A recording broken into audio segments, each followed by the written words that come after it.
if you're sitting over there, you represent the 15% of the world's population with a per capita income of $10,726 or more. You are fortunate enough to be able to afford a nutritious daily diet. Since many of you exceed your daily requirements of calories, you are likely to face health problems such as heart disease and diabetes.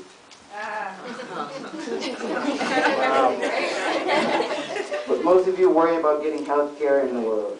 Don't worry about getting health care in the world. It's a given that all your children will attend school. The only uncertainty is how many years they will study after high school. Access to credit? You turn down more offers than you can count. You and your family live in a comfortable, secure home. You probably own at least one car and 2 televisions. When you take your annual vacation, you don't worry about your job disappearing in the process when you come back. You have access to virtually everything you need and the security to enjoy it. If you're sitting here on the benches, you represent roughly 35% of the world's population.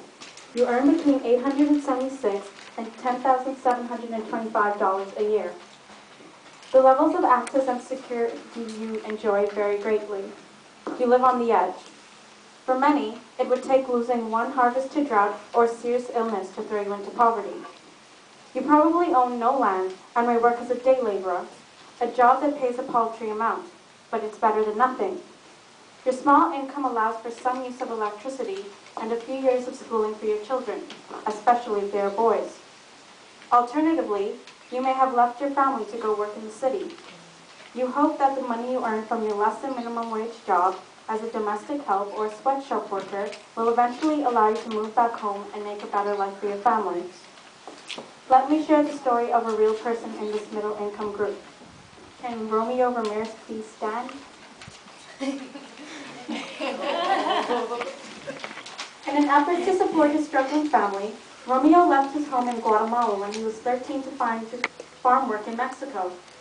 2 years later, he made the difficult journey to the U.S. to pursue the American dream. But the promises of this dream were unattainable. Romeo toiled the fields in Florida, where he needed to pick nearly 2 tons of tomatoes each day just to make $50 a day. Okay, for the low-income group sitting on the floor. If you're sitting on the floor, you represent the majority of the world's population, roughly 50%. Your average income is less than $875, or about $2.40 a day, although many of you earn much less. Every day is a struggle to meet your family's basic needs. Finding food, water, and shelter can consume your entire day.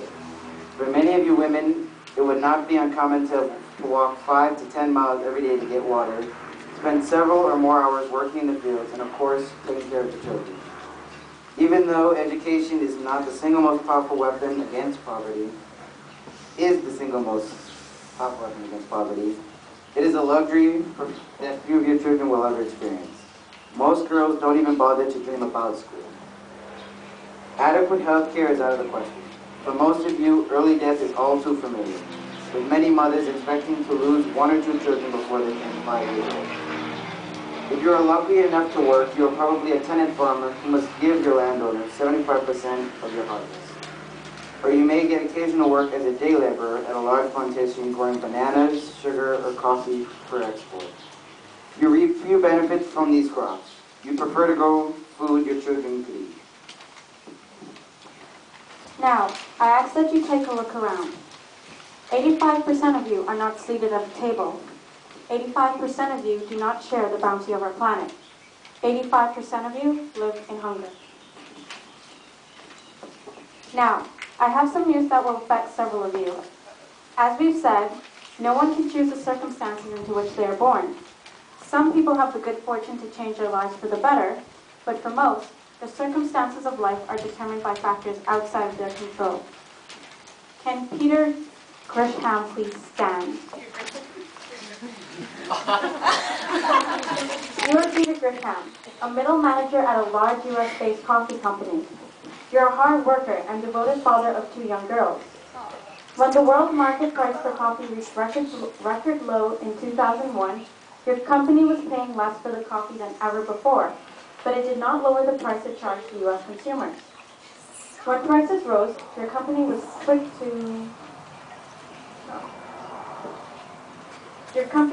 to pass on the cost to the consumer, and your company's profits continue to increase. Congratulations. Maybe you'll take a Caribbean vacation.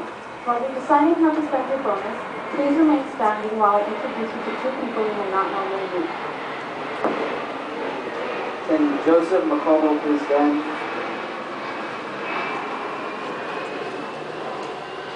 You are Joseph McComo. You have once again been laid off from your job picking coffee beans, which allowed you to provide the basics for your family in Kenya.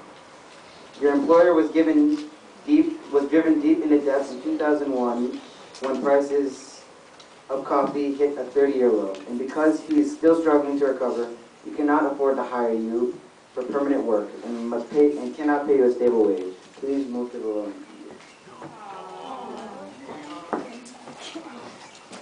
Can Lillian Kenyatta please stand?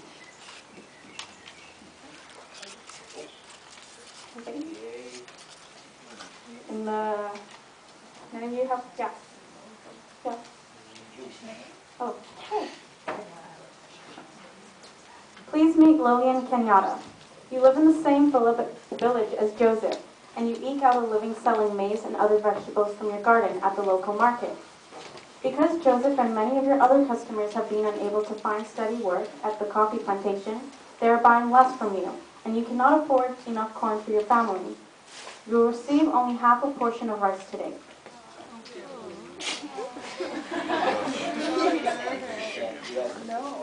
This is just a small slice of life as it plays out each day around the globe. We now invite you to eat.